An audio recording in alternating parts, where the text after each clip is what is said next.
भाग्य का निर्माण जो होता है वो तो माँ के गर्भ से ही शुरू हो जाता है।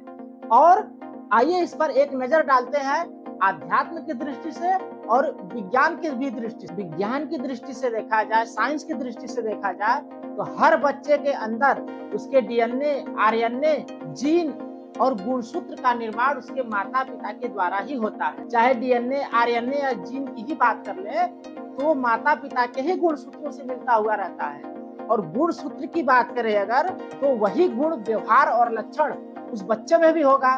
देखिए आध्यात्म और गीता की दृष्टि से भी देखते हैं तो गीता में भी भगवान श्री कृष्ण ने कहा है कि गुण कर्म विभागशः चतुर्वर्णम मया सृष्टम्। 4 वर्णों की रचना मैंने की, लेकिन वो वर्ण डिसाइड कहाँ होते हैं? वो वर्ण डिसाइड होते हैं गुण और कर्म के अनुसार। और जन्म से कोई शूद्र और ब्राह्मण नहीं होता है। जन्म ना जाए तो शूद्र कर्मणा द्विज उच्चते।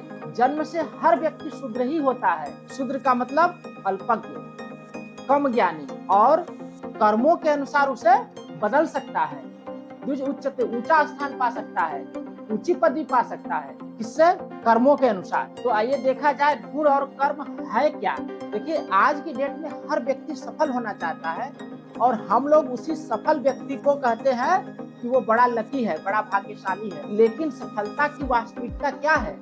सफलता की वास्तविकता ये है कि शिक्षा और प्लस संस्कार बराबर सफलता होती है। शिक्षा तो हर प्रकार की आपको मिल ही रही है, हर जगह मिल जाती हैं, सारी डिग्रियां आपके पास मिल जाती हैं। लेकिन संस्कार की अगर बात किया जाए तो संस्कार कहाँ मिलता है और कैसे मिलता है, इसको देखते हैं। देखिए संस्कार बराबर क्या होता है कि संस्कार बराबर आपके माता पिता का आचरण प्लस उनका व्यवहार बराबर बच्चों का संस्कार। इसीलिए संस्कार कहाँ से मिलता है?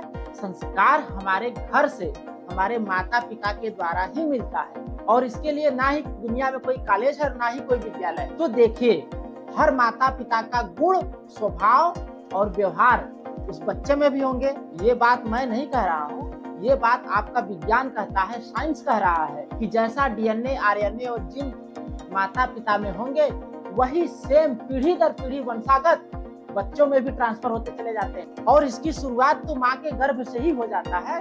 यानी कि विज्ञान की दृष्टि से भी हम कह सकते हैं कि बच्चों के भाग्य का निर्माण माँ के पेट से ही शुरू हो जाता है। तो देखिए अब सबसे मुख्यतः और ध्यान देने वाली बात है वो क्या है? जब बच्चा माँ के गर्भ में होता है, माँ के पेट में होता है, तभी उसके अंदर उसके शारीरिक अंगों का विकास शुरू हो जाता है।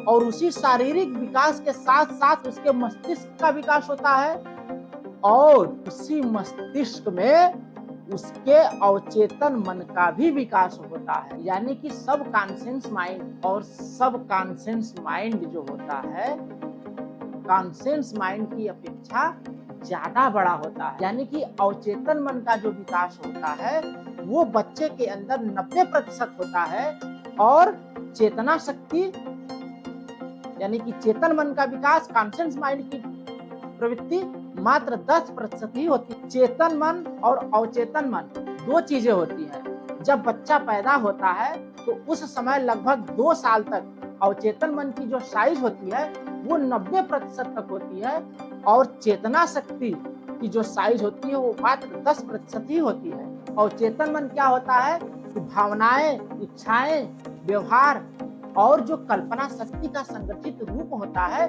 उसी को हम लोग अवचेतन मन कहते हैं। जैसे कि अवचेतन मन के द्वारा ही आप अगर फोन से बातें कर रहे हैं, चलते चले जा रहे हैं, साइकिल चला रहे हैं तब भी पौड़ी मारते चले जा रहे हैं, गाड़ी चला रहे हैं तब भी ऑटोमेटिक गियर बदल ले रहे हैं, कब स्पीड स्लो करनी है, कब तेज करनी है, आप ध्यान लगा करके नहीं करते। ये सब सारी चीजें ऑटोमेटिकली हो जाती हैं और इसी को हम लोग सब कॉन्शियस माइंड यानी कि अवचेतन मन की शक्ति कहते हैं। और चेतना शक्ति की जागृति हर बच्चे में कम से कम 1.5 से 2 साल के बाद ही शुरू होता है, जिसमें बच्चा लोगों को पहचानने लगता है, कुछ समझने लगता है, कुछ इशारा करने लगता है, ये सब सारी चीजें आती हैं। तो अवचेतन मन में ही यानी कि सब कॉन्शियस माइंड में ही गुण और व्यवहार का विकास होता है और उसी समय माँ के गर्भ में ही बच्चे के तेज और ओज का विकास होता है और उसी तेज और ओज को हम लोग भाग्य कहते हैं। यानी आप कह सकते हैं